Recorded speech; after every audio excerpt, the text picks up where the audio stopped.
Welcome back to Light the Fuse. Charles, how you feeling? You ready to get this baby out, to birth this beautiful child? Yes, I am. Thank you, Drew. Very excited for this. This was just unbelievable. I can't believe that it happened. And we again have to thank the publishers of the book. You absolutely have to get the book. It's called Are Snakes Necessary? It is really it's just like it moves. I mean, it's just like chapter to chapter. You're just like, it was a page turner. I was totally loving it. And it feels like a De Palma movie. Yeah. And to thank Susan, too, for sitting there and enduring our incessant questions about Mission Impossible and for offering commentary of her own that is incredibly enlightening and wonderful. And we thank her for that, too. And, you know, her contributions to the book are invaluable, I am sure. And we can't wait to talk to both of them again, hopefully, because in this episode, not to give anything away, Charles, but they talk about a couple of projects that they are currently working on. That sounds really fascinating, and we hope, you know, that whatever the next thing is, that they'll come back and chat with us about it. So yeah, and we didn't get him to rank the hair in the franchise. You know, all of Tom Cruise's haircuts. I don't think we had the balls to ask Brian De Palma what he thought. He also didn't seem to. Well, he wasn't very familiar with all the movies. He talks a little bit about the series today. We did ask him kind of what he thought of the sequels, and so you'll hear there's some good stuff there. Yeah. And I also want to give a heads up that there's a part where they get attacked by their dog in the middle of the interview, and we kept it in because, you know, we love dogs on this show, and it was a fun, cute moment. Yes, just to give you a heads up of what you're going to hear about. What are you going to hear about, Charles? Unmade sequels to Untouchables and Carlito's Way, and also just stories about Untouchables, Mission to Mars. What else? Casualties of War. We get into the train sequence in the Untouchables. It's amazing to hear him talk about that. Snake Eyes. Yeah, upcoming projects, Blowout. Yeah, I mean, we talk about a lot, so it's pretty awesome. Cannot wait for you all to hear it. I guess without further ado, you should give us your shoutouts, Drew. Well, today's episode is brought to you by my favorite album by our good friend Jeremy Dillon, and every week he talks to a different musician, songwriter, actor, or filmmaker about the music they love and how it's influenced them and their work. And I also want to tell you, Charles, this episode is brought to you by John B. So I think that's it today. I mean, if you want, and this is the first time you're listening to this podcast because someone has shared this or something, please go back and listen to all of our other episodes. We have so many amazing episodes and so many amazing guests. Just just scroll on your new podcast app. Charles was very put off by this today. He saw the podcast app for the first time, and it was like he discovered lightning or something, but it was... They updated it, and it was confusing to me. But he figured it out. But thank you for calling me out in front of everybody. Yes, thank you. Just scroll and just see all the amazing people we've had on. We've done a mini series around the John Wick franchise, which is coming back shortly, right next week. We're getting back into Light the Wick. So yeah, literally, this will keep you busy for a long time. If you are a fan of Mission Impossible or just movies in general, please give us a listen. It would mean the world to us. Yeah, it really is. It's like secretly a filmmaking podcast through the lens of Mission Impossible, kind of. Right. And we talk to everybody about the rest of their careers and everything. So even if you're just like, yeah, I kind of like Mission Impossible and I love film, come on back. Like, we got lots of stuff. Come on back. We've talked to so many legends. It is ridiculous. So let this be your entry point to Light the Fuse, not the end point. So yes, come on back. And without further ado, this is Kevin and his borderline criminal version of the plot theme.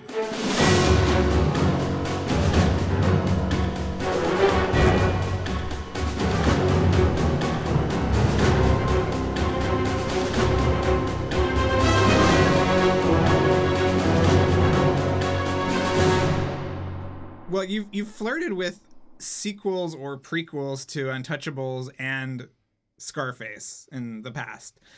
Did you ever feel like you wanted to return to Mission Impossible? And what was it about those projects that sort of were more tempting than another Mission Impossible? Well, Art Linson and I worked on a prequel to The Untouchables, but it was a whole different story. It's not, this continuation. It was all done with these characters who are a lot younger. Mission Impossible, once once is enough.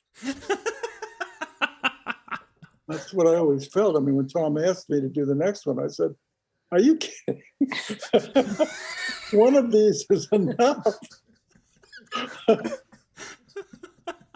I mean, the fact that he goes on making them, it's like, ay. Guys, love them all. You've been watching each one with new excitement. Yes, it's true. Have you watched the rest of them? Well, I'm trying to remember. I guess the third one was pretty good, but that's because it had Philip Seymour Hoffman in it. Yeah. He was fantastic. And then the rest of them just all blur.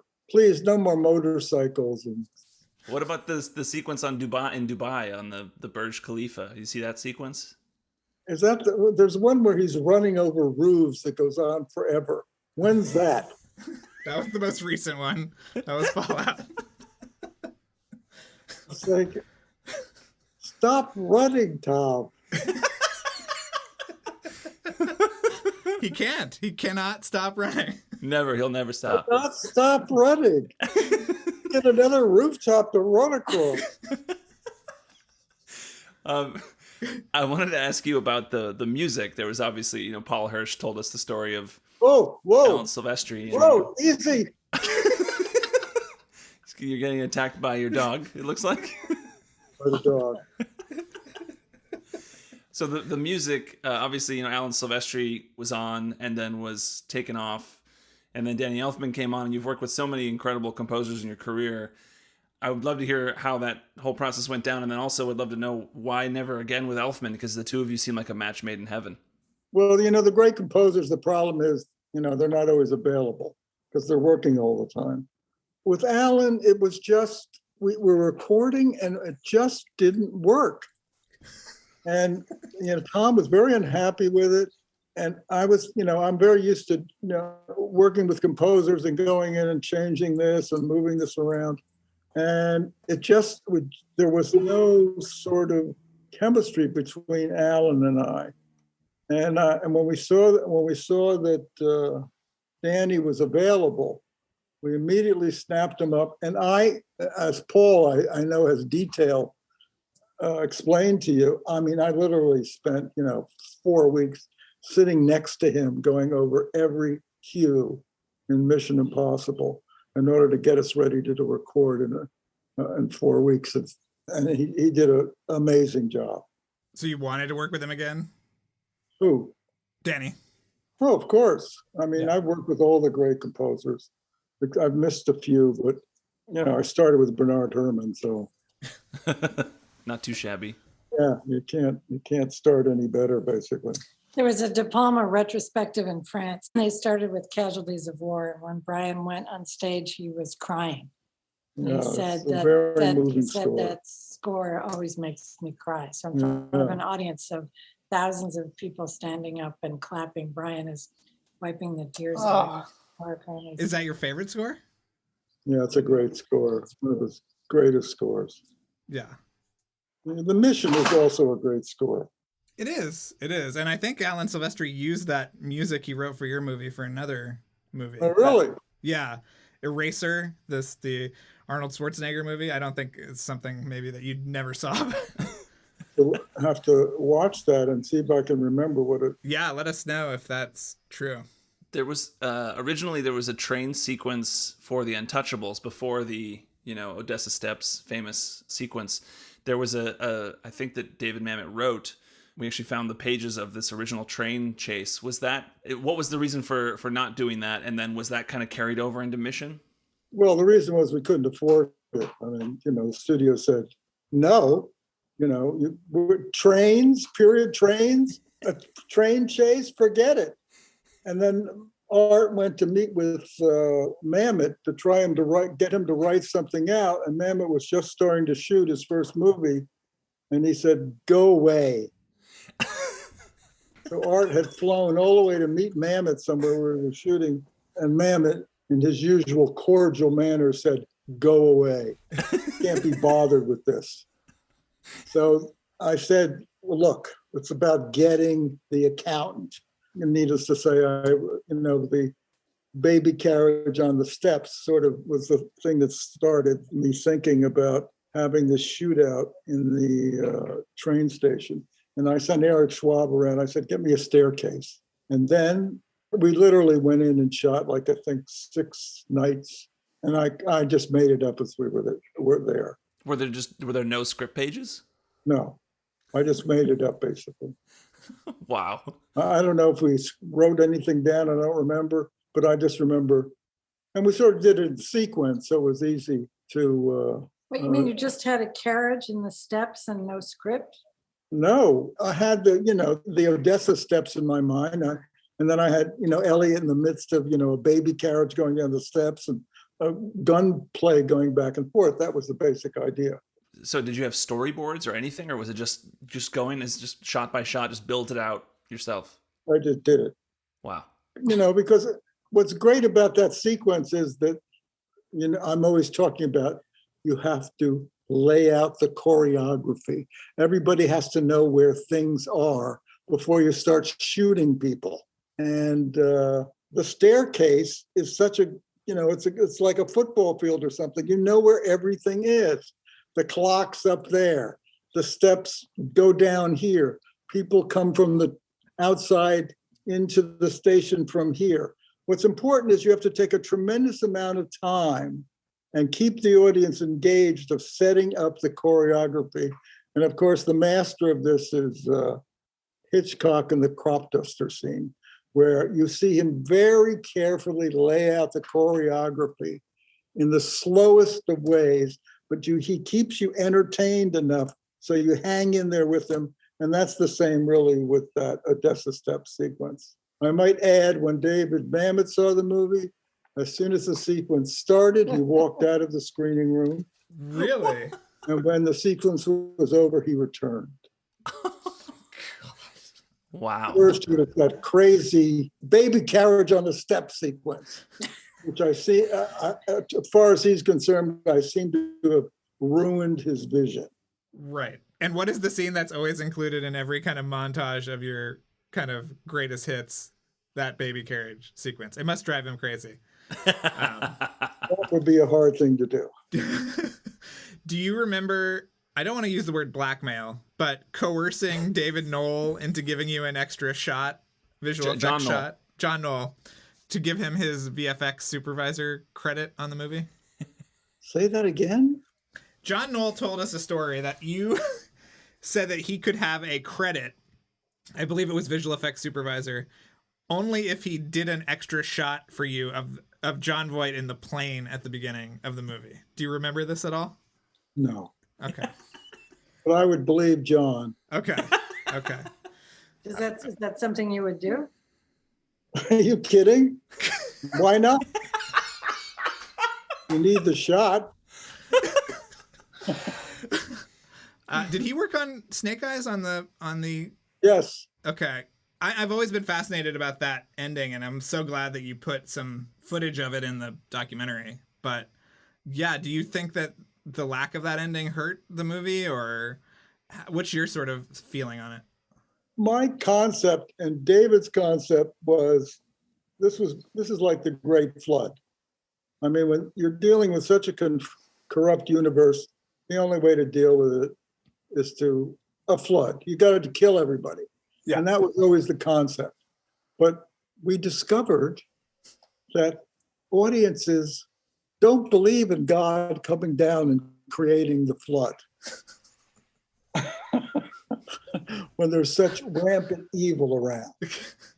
So then we had to come up with a different ending, which I don't think is as effective, but that's basically because our conception of how it should have ended, we were never able to do. And the audience would never accept, basically. Well, how dependent are you on those test audience responses? I mean, did you have anything like that in Mission? And was it sort of freeing writing this book because you didn't have to, I mean, you had to show it to, I mean, you and Susan talked about it, but. Yes, I mean, you're always dealing with that research group. And believe me, in my history, I had all the movies, it had all the language, all the eroticism in them, and I'd be constantly fighting with the people that would, poll the audience, and because anything really excessive, an audience reacts very strongly to. And the studio, always with the studio, when they would get kind of negative cards after a screening. Right. One reason that we started working on this book is because Brian had been involved in HBO production of Paterno. And then he'd get, a million notes, and he said, let's just write a book. It's much easier. We don't have to take these phone calls or read these crazy notes. Yeah, thousands of notes about Paterno. And so was that more notes than you'd ever had before? Was it getting worse? Absolutely. You get piles of notes, and I said, I've had it, basically, and I just walked away. Wow. Thank you, HBO. I mean, do you feel like the medium of fiction is sort of going to be your outlet for the next little while, or are you itching to get back? Well, until I become senile, one's mind tends to be working all the time, and I'm, trying to make maybe one more movie, if possible, maybe another. And of course, writing books is, a lot of fun that Susan and I do together. Right. Susan, do you have a favorite Brian De Palma movie? Yes, Casualties of War left me speechless. Wow. Not the easiest watch. No, but I think it's the least credited. That's not the first movie most people say, but it has a power unlike anything I've ever seen. Yeah. Right. I'm assuming you would never be able to make something like that again. Well, Redacted is sort of like sort of spiritual. You'd make a movie like that. Yeah. It's sort of but that is much smaller scale, I would say, right?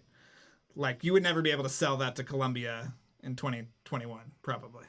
It's a whole different world now because you're dealing with the big streaming services. People seem to like, things in 6 or 7 parts, like serials. Right. The 2-hour movie is sort of based on the 3-act play, but I think the culture has sort of lost sight of that.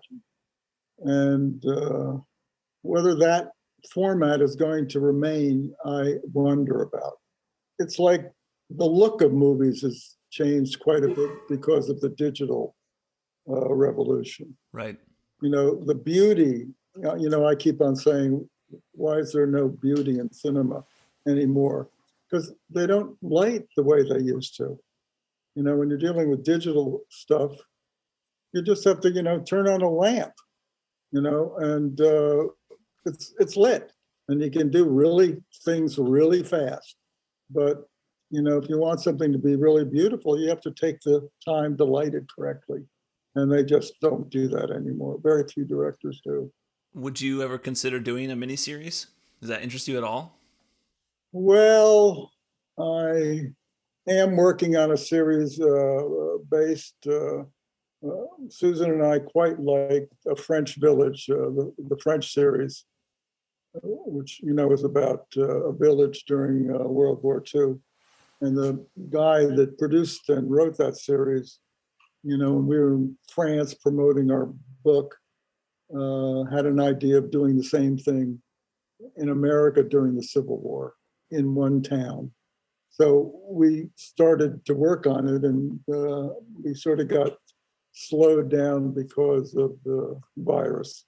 But no, we worked on I guess it's 1, 2, 3. It's like a 10-part series, and we worked on developing it, and we were going to continue developing it once he is able to come over here and work again with me. Oh, wow. It's about, Brian said it so quickly, but it's about a town that's occupied by the North and the South during the Civil War. And it follows the framework of this terrific French series, which is about a village in France that during the Nazi occupation. Oh, wow. Fabulous. Yeah. Well, I was going to say that Arsenic's Necessary would make a great kind of 6-part Netflix thing. Absolutely. That had occurred to me as well. Would you do it as a miniseries or a TV show? Write the check, we'll be there. Your last big kind of Hollywood production was a giant Disney movie based on a theme park attraction. Was that sort of it for you? What did you kind of take away from that experience? You're talking about Mission to Mars? Yes.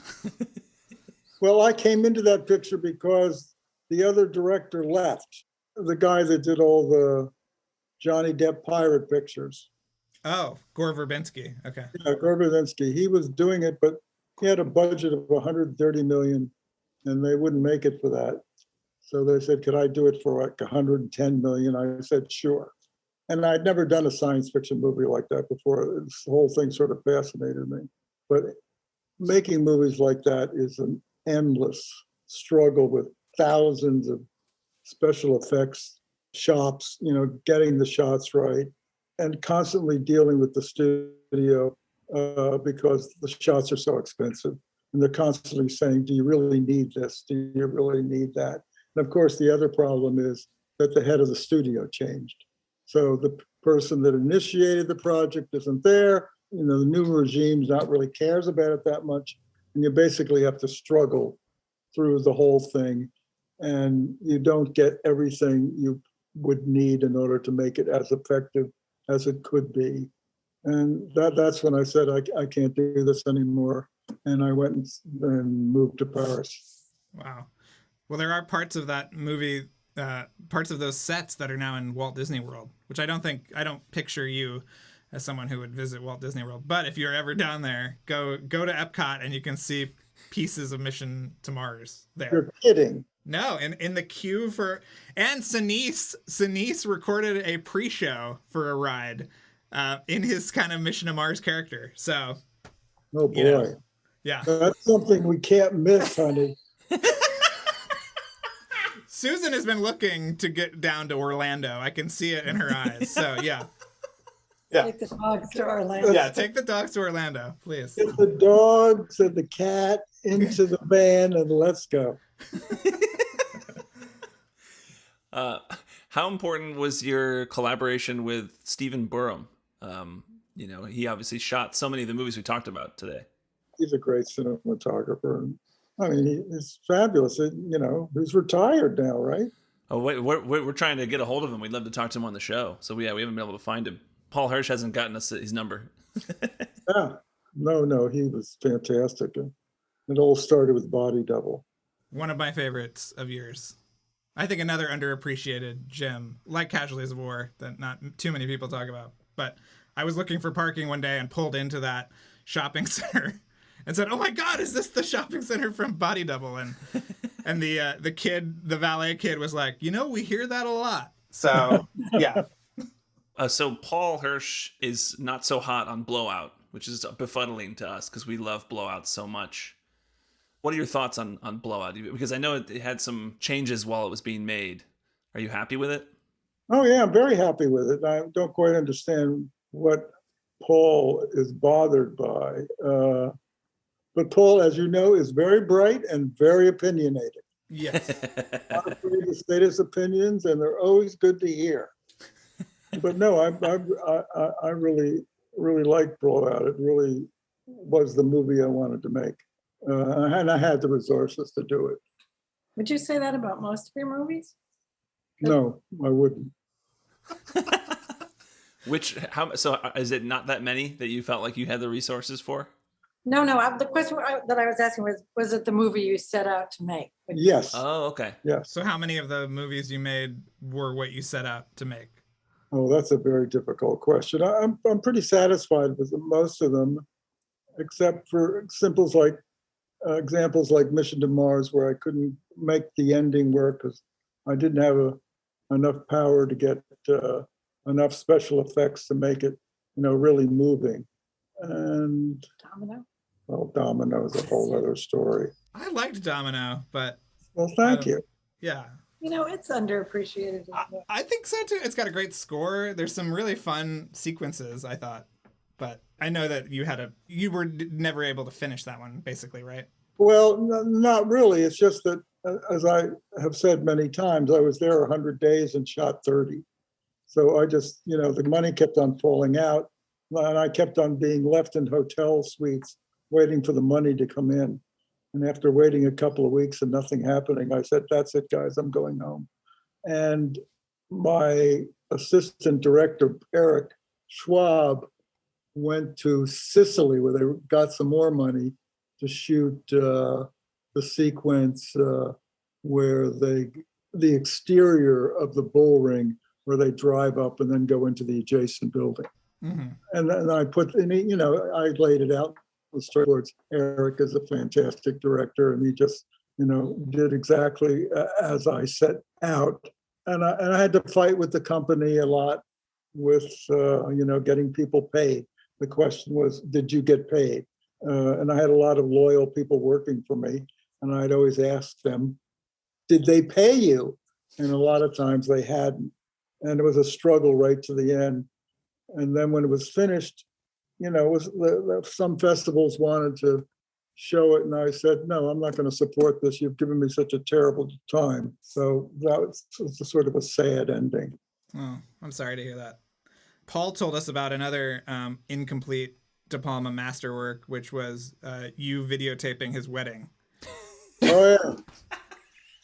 That's true. I shot 10 reels, 9 of which were black. But somehow I left those cameras have a kind of variable shutter, and which meant that the first 9 reels were underexposed, so it was completely black. And then the final reel I got.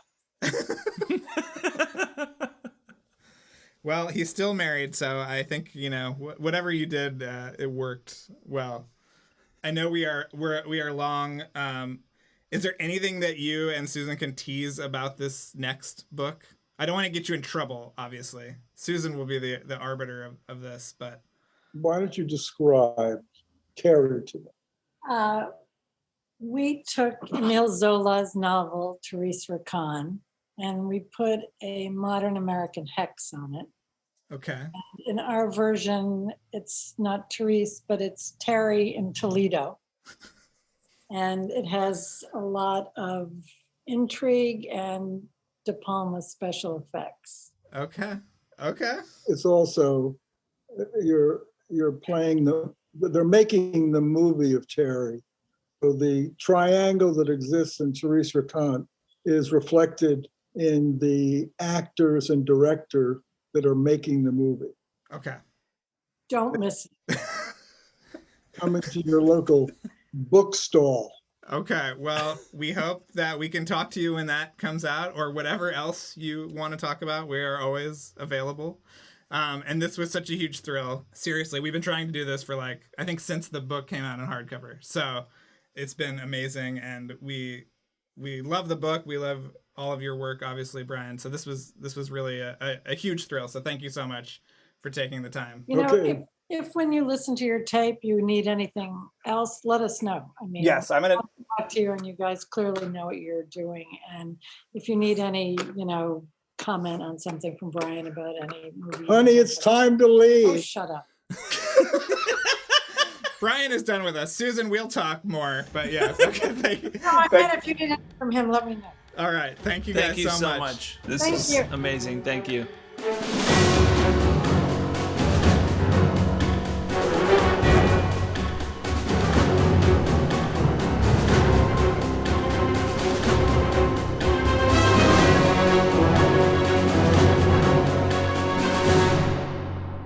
All right, Charles, what were your favorite parts of this episode? I mean, it's that's hard to pick. I mean, it was again just surreal to sit down and talk with Brian De Palma, obviously through Zoom, but still just, I mean, amazing to be talking to this legend of movie making. I mean, just, I guess, hearing his thoughts on the other missions was interesting. Hearing him, I mean, he the only one he really remembered, it seemed like, was 3 because of Philip Seymour Hoffman. Right. That was enough to make an impression on him. And that was interesting to hear. And then also, of course, talking about the Untouchables, the Odessa Steps sequence. I loved hearing him compare it to North by Northwest, and just the whole process and everything with David Mamet walking out of that screening. I mean, that was just hilarious and amazing. I want to know who was tipping him off about when the sequence was over. Yeah. Because it said he came back after that sequence. So I wonder who gave him the nod. Did he just go outside and he had his ear to the door just listening? Yeah, maybe. Yeah. Waiting for his dialogue to come back? Yeah. Yeah, it was amazing to hear that. Also, that they only did this book because he left Paterno after HBO flooded him with too many notes. That was fascinating to hear. Yeah. And I thought Paterno was pretty good, but Barry Levinson ended up directing it.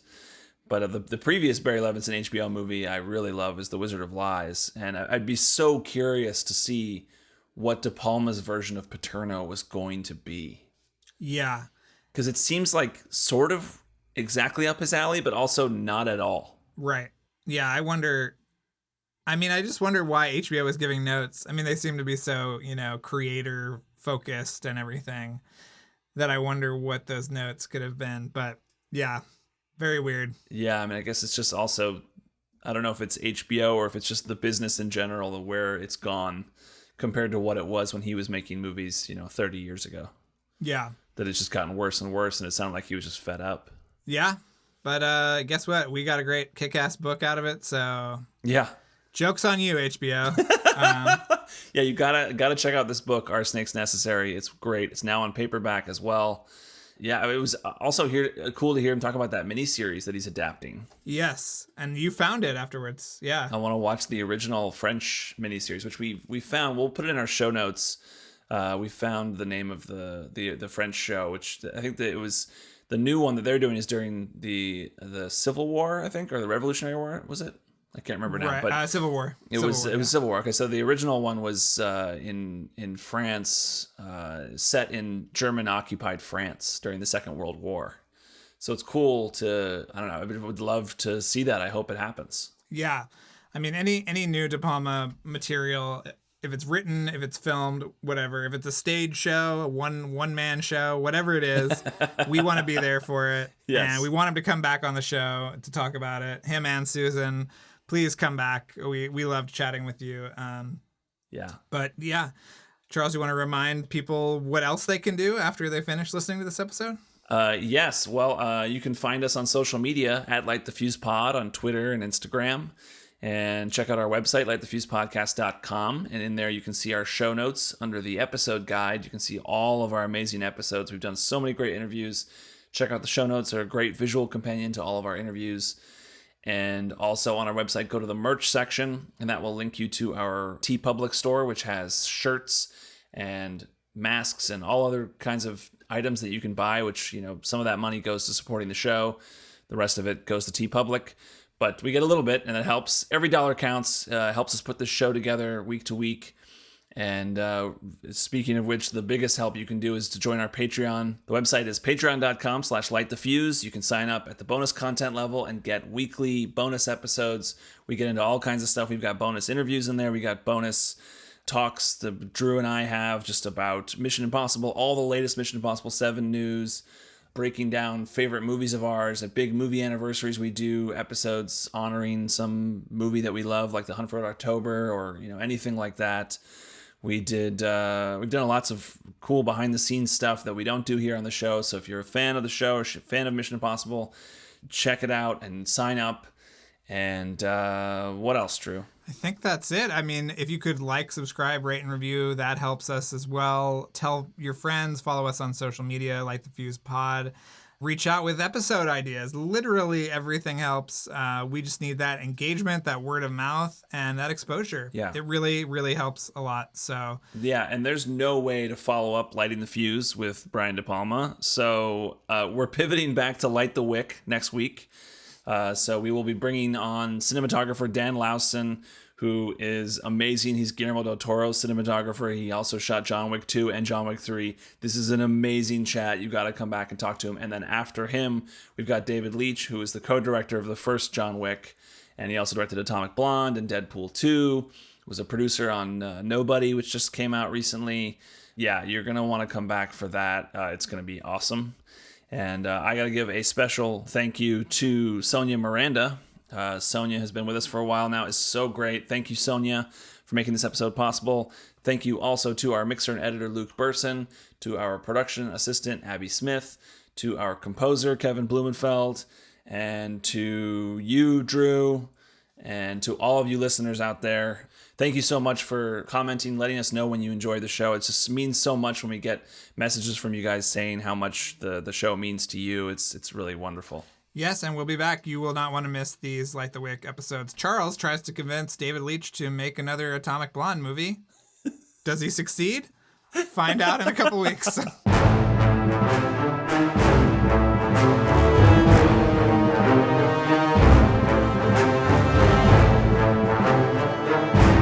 Thanks again for listening, everyone. Before we go, another mission, should you choose to accept it, please rate, review, and subscribe wherever you listen to podcasts. And remember that you can follow us on Twitter and Instagram at LightTheFusePod, and email us questions or comments at lightthefusepodcast@gmail.com. This message will self-destruct in 5 seconds.